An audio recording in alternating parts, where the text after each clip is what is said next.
আপনারা তো বিপ্লবী সরকার, আপনারা তো ছাত্র জনতা রক্তের বিনিময়ে অর্জিত সরকার। এই সরকার চায় শাহাবুদ্দিনের মতো একটি রশি টানিয়ে নির্বাচন। এই সরকার চায় শেখ হাসিনার মতো দিনের ভোট রাতে নয়। আগামী 5 তারিখে আপনার 2 মাস হবে। আমরা জানি সময় কম, কিন্তু কাজ দ্রুত গতিতে করতে হবে। সময় ক্ষেপণ করা যাবে না। সময় ক্ষেপণ করলে আপনার সাথে ঘাপটি মেরে যারা ওই সচিবালয়ে বসে আছে, যারা প্রধান উপদেষ্টার কার্যালয়ে বসে আছে, এরা আবার ষড়যন্ত্র শুরু করতে পারে। এদেরকে রুখে দিতে হবে। বাংলাদেশের আন্দোলনরত সকল দলের সাথে কথা বলা আপনি শুরু করেছেন, অভিনন্দন আপনাকে। নিউ ইয়র্কের মাটিতে বাংলাদেশের কথা তুলে ধরেছেন। আমার আবু সাইদ খোকন মুক্তির রক্তের কথা তুলে ধরেছেন। ছাত্রদের আন্দোলনের ভূমিকার কথা তুলে ধরেছেন। সেই জন্য আপনাকে আন্তরিক ধন্যবাদ জানাবো।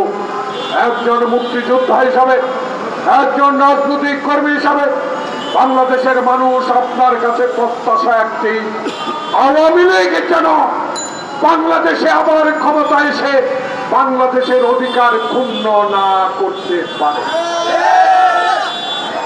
তাই আবার ষড়যন্ত্র শুরু হয়েছে। এই ষড়যন্ত্র রুখতে হবে। এই ষড়যন্ত্র রুখার জন্য বাংলাদেশে প্রয়োজন যারা গণতন্ত্রের জন্য লড়াই করে মির্জা ফখরুলের মতো এই 80 অধিক বছর লোককে জেল কাটতে হয়েছে।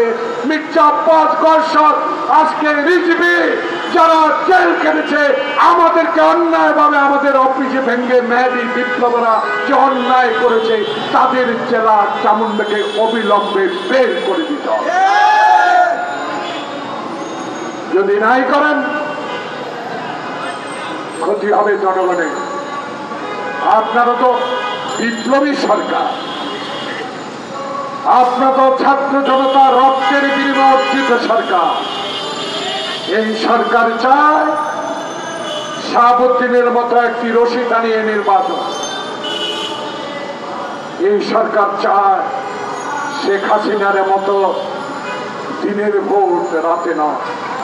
এই সরকার চায় আওয়ামী লীগের অত্যাচারে যারা গুম হয়েছে, খুন হয়েছে, গ্রেপ্তার হয়েছে বিনা কারণে, যাদের নির্দেশে করা হয়েছে তাদেরকে আইনের আওতায় আনার দাবি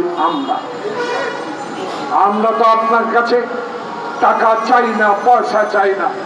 এখনো টাকার বাহাদুরি করে বাংলাদেশের গার্মেন্ট শিল্পকে ধ্বংস করার জন্য সালাম মসজিদের কঙ্গেরা, সালাম মসজিদের মেয়ে এখনো বিজিএমের ডাইরেক্টর কি করে থাকে, এটাই জনগণ জানতে চায়।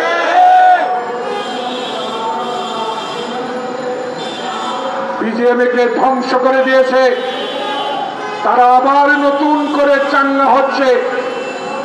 এই অশান্তি সৃষ্টির জন্য কারা? বিজিএফআই, এনএসআই, আপনারা তদন্ত করে বের করতে পারবেন যারা বিজিএমকে ব্যবহার করে কোটি কোটি টাকা শেখ হাসিনাকে দিয়ে বিদেশে পাচার করেছে, তাদেরকে আইনের আওতায় আনতে হবে।